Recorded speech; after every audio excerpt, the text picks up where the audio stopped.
नमस्कार, आर्य न्यूज देख रहे हैं आप। मैं हूं आपके साथ पल्लवी सिंह। मध्य प्रदेश और छत्तीसगढ़ बुलेटिन की शुरुआत करेंगे जांजगीर चांपा जिले से, जहां गौ तस्करों पर शिकंजा कसते हुए मूलमुला पुलिस टीम द्वारा गौ तस्करों पर ताबड़तोड़ कार्रवाई की गई। आपको बता दें कि लगातार गौ तस्करों का गोरख धंधा जारी था और इसी पर पुलिस प्रशासन लगाम लगाने में नाकाम नजर आ रहे थे। लेकिन इसके बाद अब गौ तस्करी के मुद्दे को लेकर आर्य न्यूज की टीम ने उच्च अधिकारियों को अवगत कराते हुए खबर को प्रमुखता के साथ प्रकाशित किया, जिसके बाद मुलमुला पुलिस टीम की गौ तस्करों पर कार्रवाई देखने को मिली है। इस दौरान आपको ये भी बता दें कि इस कार्रवाई के दौरान कंटेनर चालक मौके से फरार हो गया और कंटेनर में लगभग 50 से 60 गायें ठूस कर भरी हुई थी। इसे आनन फानन में गौठान में रखा गया है।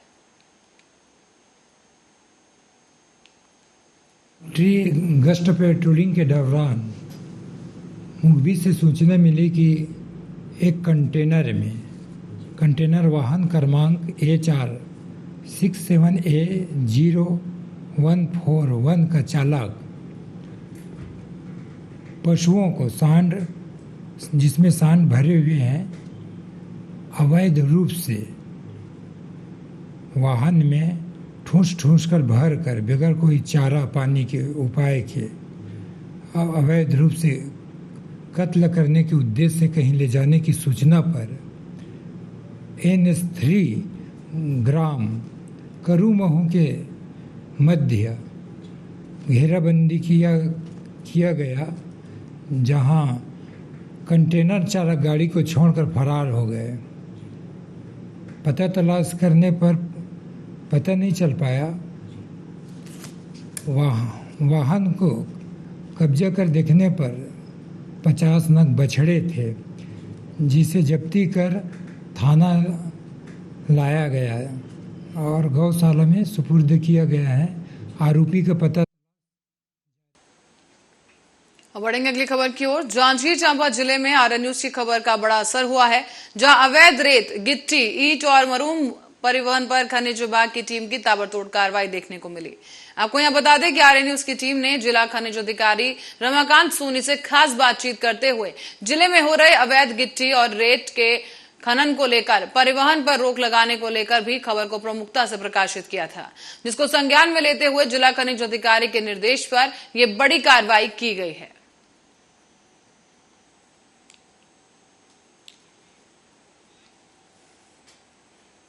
खबर भोपाल से सामने आ रही है, जहां राज्यसभा चुनाव को लेकर कमलनाथ का बड़ा बयान सामने आ गया है।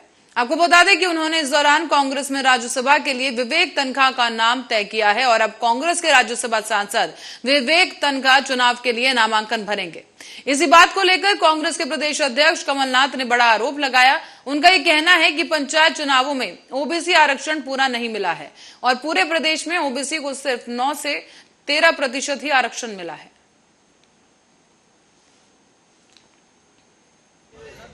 विवेक तनखा जी का नाम राज्यसभा के लिए फाइनल हो चुका है। सर, ग्राम पंचायत चुनाव की क्या तैयारी सर? ग्राम हम कर रहे हैं। मैं दिन भर तो यही करता हूँ। ग्राम पंचायत चुनाव में हम दखल नहीं देना चाहते। नगरीय निकाय में हम जरूर अपना कुछ कैंडिडेट्स जो सही हुए उनको सपोर्ट करें। सर, विधायकों को जिम्मेदारी दी है ग्राम विधायकों को। देखिए, हर विधायक की जिम्मेदारी है, वो भी अपना खाता लाएगा चुनाव की। और रुक करेंगे जबलपुर का, जहां पर क्षेत्रीय परिवहन कार्यालय में पदस्थ ARTO और उनकी पत्नी के खिलाफ लोकायुक्त की विशेष अदालत में परिवाद दायर किया गया है। यहां पर आपको बता दें कि शिकायतकर्ता धीरज कुकरेजा और स्वप्निल सराफ की ओर से ARTO संतोष पाल और उनकी पत्नी रेखा पाल पर आय से अधिक संपत्ति अर्जित करने के खिलाफ एक विशेष अदालत में परिवाद दायर किया गया है। लोकायुक्त विशेष जज अनूप त्रिपाठी की अदालत ने इस प्रकरण को दर्ज करते हुए 14 जून को इस मामले की सुनवाई नियत की है।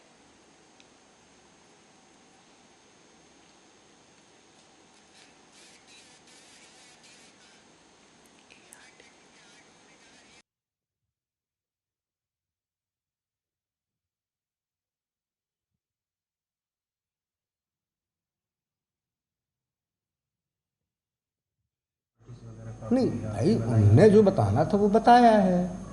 अब निर्णय लेने का अधिकार क्षेत्र माननीय न्यायालय का है। माननीय न्यायालय जो तय करेगा वो सही होगा। तो मेरा आपसे निवेदन ये है कि उन्होंने कोई चीज़ लगाई है तो उसके बारे में वो बेहतर बता सकते हैं ना। भाई जिनने लगाया वो बताएंगे, मैंने तो उसको देखा भी नहीं अभी कि क्या लगाया उन्होंने। माननीय न्यायालय जब मुझे सम्मन देगा, मुझे बुलाएगा, मेरा पक्ष सुनेगा तो मैं अपने पक्ष से अवगत कराऊंगा। बाकी निर्णय माननीय न्यायालय का। तो वहीं पुलिस महानिदेशक सुधीर सक्सेना ने सीहोर जिले के श्यामपुर थाने में 2 दिन पहले आधी रात के बाद निरीक्षण किया था। इस थाने में उन्हें सब कुछ ठीक ठाक लगा और शुक्रवार से शनिवार की रात के बीच उसी थाने में थाना प्रभारी को लोकायुक्त की विशेष स्थापना पुलिस ने रिश्वत लेते हुए गिरफ्तार किया है। आपको बता दें कि इस दौरान थाना प्रभारी उप निरीक्षक अर्जुन जायसवाल को लोकायुक्त पुलिस ने 25,000 रुपए लेते हुए रंगे हाथों पकड़ा। बताया जा रहा है कि सीहोर जिले के श्यामपुर में भागीरथ जाटव को श्यामपुर थाने में झूठे केस में फंसाने की कोशिश की जा रही थी और वो अपनी बोलेरो गाड़ी की चोरी की रिपोर्ट लिखवाने आया था। लेकिन थाना प्रभारी अर्जुन जायसवाल ने उसे थाने में बिठाया और उसे कहा कि वो गांजा बेचता है और उसकी गाड़ी उड़ीसा में पकड़ी गई थी। तो वहीं वो वाहन चोरी की झूठी रिपोर्ट भी लिखवाने आया है और इसी दौरान भागीरथ जाटव को थाना प्रभारी जायसवाल ने मामले में 50,000 रुपए की रिश्वत देने की मांग की। अगर रुपए नहीं दिए गए तो उसे धोखाधड़ी के केस में फंसाने की धमकी भी दी गई।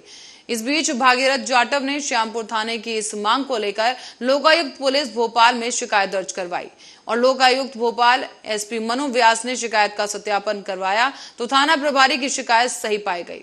इस दौरान इसके बाद योजनाबद्ध ढंग से शुक्रवार और शनिवार की रात को करीब 11:30 बजे अर्जुन जायसवाल को 25,000 रुपए की रिश्वत की राशि लेते हुए रंगे हाथों पकड़ा गया।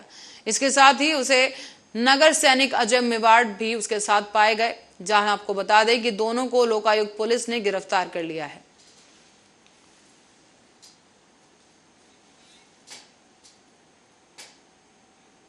कांग्रेस के कद्दावर नेता और पूर्व मंत्री सज्जन सिंह वर्मा का एक बार फिर से विवादित बयान सामने आ गया है। यहां उन्होंने मोहम्मद अली जिन्ना को जिन्नत साहब कहकर संबोधित करते हुए देश की आजादी में उनका भी योगदान होने की बात कही। सज्जन सिंह वर्मा ने यह बयान मंदसौर में महंगाई और अघोषित बिजली कटौती को लेकर चल रहे धरना प्रदर्शन के दौरान कार्यकर्ताओं को संबोधित करते हुए दिया है। इसके साथ ही उन्होंने प्रधानमंत्री नरेंद्र मोदी को लेकर भी अमर्यादित शब्दों का प्रयोग किया। सज्जन सिंह वर्मा ने मंदसौर में गांधी चौराहे पर चल रहे धरना प्रदर्शन में तमाम कार्यकर्ताओं को संबोधित करते हुए कहा कि देश की आजादी में हमारी पार्टी के नेताओं ने कुर्बानी दी है। उन्होंने ये भी कहा कि महात्मा गांधी, जवाहरलाल नेहरू, सरदार वल्लभ भाई पटेल और जिन्ना साहब ने आजादी की लड़ाई में अपना योगदान दिया। सज्जन सिंह वर्मा ने बिना प्रधानमंत्री का नाम लिए अमर्यादित शब्दों का इस्तेमाल किया। साथ ही वर्मा ने कहा कि यह पट्टा आजादी की 75वीं वर्षगांठ बना रहा है। इसके बाप दादाओं ने किसी भी स्वतंत्रता आंदोलन में कभी हिस्सा नहीं लिया होगा।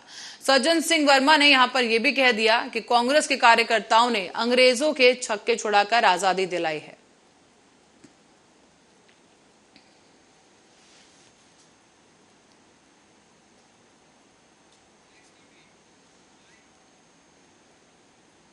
मध्य प्रदेश में त्रिस्तरीय पंचायती चुनाव को लेकर तारीखों का ऐलान हो गया है। पंचायत चुनाव का ऐलान होते ही अब रीवा कलेक्टर और जिला निर्वाचन अधिकारी मनोज पुष्प ने उन कर्मचारियों के लिए एक आदेश जारी किया है जो कर्मचारी बीमारी का बहाना बनाकर चुनाव ड्यूटी से बचते हैं। इस आदेश के बाद उन कर्मचारियों के ऊपर संकट आ सकता है जो कि चुनाव ड्यूटी से बचने की कोशिश करेंगे। इस दौरान दरअसल कलेक्टर कार्यालय से कलेक्टर मनोज पुष्प के नाम पर एक पत्र जारी किया गया है और इस पत्र के जारी होने के बाद पंचायत चुनाव में अस्वस्थता का बहाना बनाने वाले अधिकारियों और कर्मचारियों के अच्छे दिन के बजाय बुरे दिन शुरू हो जाएंगे। यानी कि चुनावी ड्यूटी से बचने वाले 20 साल की सेवा और 50 साल की उम्र पार करने वाले सरकारी नौकरों वालों को अनिवार्य सेवानिवृत्ति दे दी जाएगी।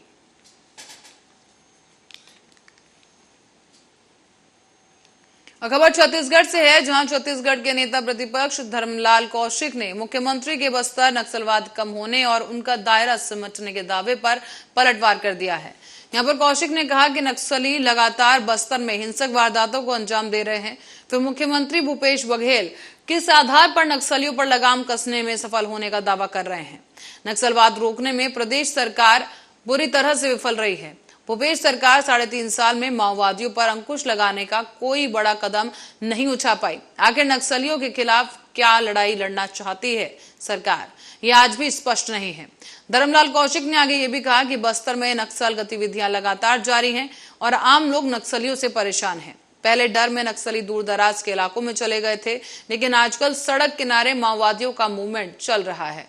इस बीच नक्सली सड़कों को उखाड़ने में भी लगे हैं, उपकरण जला रहे हैं और अपहरण किए जा रहे हैं। सरकारी कर्मचारियों और सरपंचों की हत्या कर दी गई और जन अदालत लगाकर सजाएं दी जा रही हैं और पूरे बस्तर में नक्सलियों का बोलबाला है। ऐसे में सीएम 3.5 साल में नक्सल मूवमेंट को लेकर कोई कदम नहीं उठा पाए। क्या लड़ाई लड़ना चाहती है, ये आज भी स्पष्ट नहीं है ये सरकार। और छत्तीसगढ़ में धर्मांतरण, जैन साधु संतों पर टिप्पणी, सियासी हालात और छत्तीसगढ़िया क्रांति सेना द्वारा धमकी पर विश्व हिंदू परिषद का बड़ा बयान सामने आ गया है।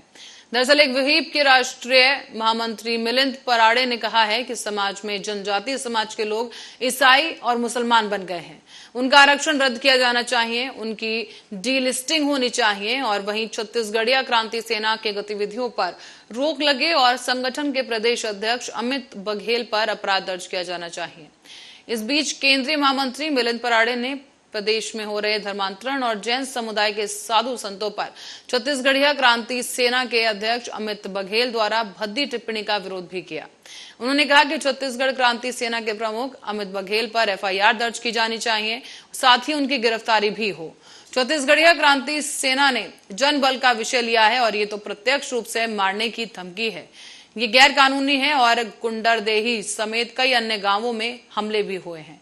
पुलिस की उपस्थिति में यह हमला हुआ और राज्य सरकार को इन बातों पर ध्यान देने की जरूरत है। कानून को हाथ में लेने वालों और संतों को धमकी देने वालों पर कठोर कार्रवाई जरूर की जानी चाहिए। संतों के जीवन और मंदिर मठों की रक्षा के बारे में सरकार को सोचना चाहिए। और इसी बीच राजधानी में अपराधियों के खिलाफ पुलिस की कार्रवाई नाकाफी। रायपुर में बल्कि औसतन 30% अपराध लगभग हो रहे हैं हर दिन। ऐसे में ये आपको बताते चलें कि पुलिस विभाग से मिले जो आंकड़े सामने आए हैं वो इन बातों की पुष्टि करते हैं। इस साल जनवरी से लेकर 30 अप्रैल तक जिले में 3648 घटनाएं घटी और इन घटनाओं की सूचना मिलने के बाद पुलिस ने आरोपियों के खिलाफ एफआईआर दर्ज की और लोगों की गिरफ्तारी भी की गई। इस बीच शहर में वारदातों को अंजाम देने वाले कई आरोपित अभी भी पुलिस को चकमा देकर फरार हैं। हत्या, लूट और चोरी जैसी तमाम घटनाओं के लिए पुलिस जो है एक बड़ी चुनौती पुलिस के सामने बनकर ये घटनाएं आ रही हैं और आंकड़ों के मुताबिक रायपुर जिले में बीते 4 महीने में हत्या की 19 वारदातें, लूट की 26 वारदात, चोरी की 664 और धोखाधड़ी की 144 वारदातें दर्ज की जा चुकी हैं। इसके अलावा महिला संबंधी अपराधों में भी इजाफा हुआ और राहत की बात हालांकि ये रही कि मार्च की अपेक्षा अप्रैल में क्राइम का ग्राफ गिरा है। मार्च में 1030 वारदातें हुई थी तो वहीं अप्रैल में 997 केसेस दर्ज किए गए।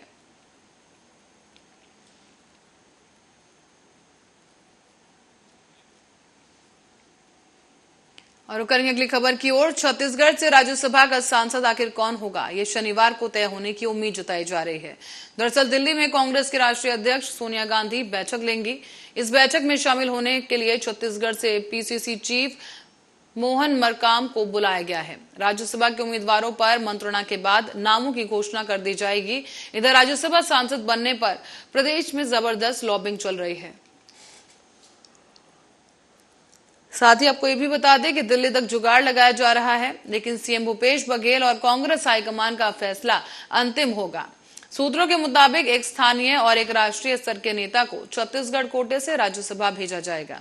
आपको ये बता दें कि भाजपा में राम विचार नेताम और कांग्रेस की छाया वर्मा का कार्यकाल 29 जून को समाप्त हो रहा है और 10 जून तक छत्तीसगढ़ से राज्यसभा के लिए 2 सांसदों का चुनाव किया जाना है। इस बीच 31 मई को नामांकन दाखिल करने की आखिरी तारीख भी घोषित की जा चुकी है और नामांकन की तिथि नजदीक आते ही अब दावेदारों की धड़कनें भी तेज हो गई हैं। इसी बीच राज्यसभा उम्मीदवार के नामों की घोषणा को लेकर दिल्ली में सोनिया गांधी के साथ साथ कांग्रेस नेताओं की एक अहम बैठक आयोजित की गई। बता दें कि छत्तीसगढ़ के 90 संसदीय विधानसभा में कांग्रेस के 71 विधायक हैं। ऐसे में दोनों ही सीटों पर कांग्रेस प्रत्याशियों की जीत लगभग तय है।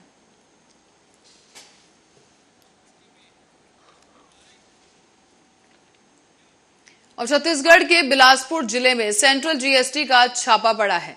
बिलासपुर शहर के 2 बड़े कारोबारियों के ठिकानों पर टीम के सदस्य दस्तावेजों की जांच कर रहे हैं। साथ ही बिलासपुर के मर्चेंट एसोसिएशन के पूर्व अध्यक्ष देवीदास बागवानी और कपड़ा कारोबारी भारत होजियरी के प्रतिष्ठानों पर टीम ने छापा मारा है। दोनों ही कारोबारियों के ठिकानों पर 4-4 के ग्रुप में जीएसटी की टीम पहुंची है और इन दोनों ही संस्थानों पर टैक्स चोरी की लंबी चौड़ी शिकायतें केंद्र सरकार तक पहुंची थी।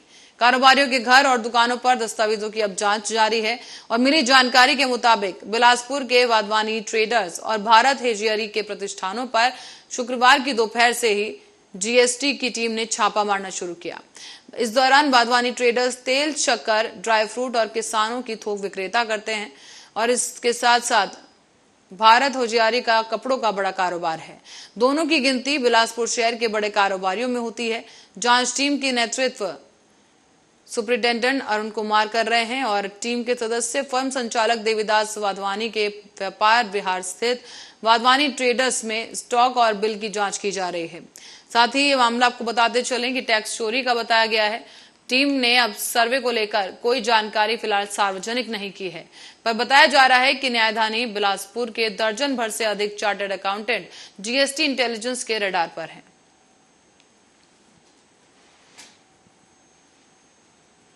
और इस बीच मध्य प्रदेश के ग्वालियर जिले में एक महिला ने सिर्फ इसलिए आत्महत्या करने की कोशिश की क्योंकि उसकी सास ने उसके साथ खाना बनाने से मना कर दिया था। मामला जिले के ठाठीपुर थाना इलाके के अंबेडकर कॉलोनी का है। यहां रहने वाली एक महिला ने खुद को मारने के लिए चूहे की दवा खा ली क्योंकि उसकी सास ने उससे खाना बनाने के लिए कह दिया था। जब इस बात का पता उसके पति को चला तो महिला को तत्काल ही अस्पताल ले जाया गया, जहां उसका इलाज जारी है। महिला की हालत भी अभी नाजुक बनी हुई है और जानकारी के मुताबिक आपको बता दें कि ठाठीपुर थाना इलाके में अंबेडकर कॉलोनी में राजकुमार भार्गव अपनी पत्नी संजना भार्गव और अपनी मां के साथ रहते हैं। राजकुमार किराने की दुकान पर नौकरी करता है जबकि उसकी मां काम पर जाती है और बताया जा रहा है कि शाम के वक्त राजकुमार की मां जब काम से वापस लौटी तो घर पर खाना नहीं बना था। उसके बाद राजकुमार की मां ने जब संजना को खाना बनाने के लिए कहा तो उसे गुस्सा आ गया और गुस्से में आग बबूला होकर उसने एक कदम उठा लिया है।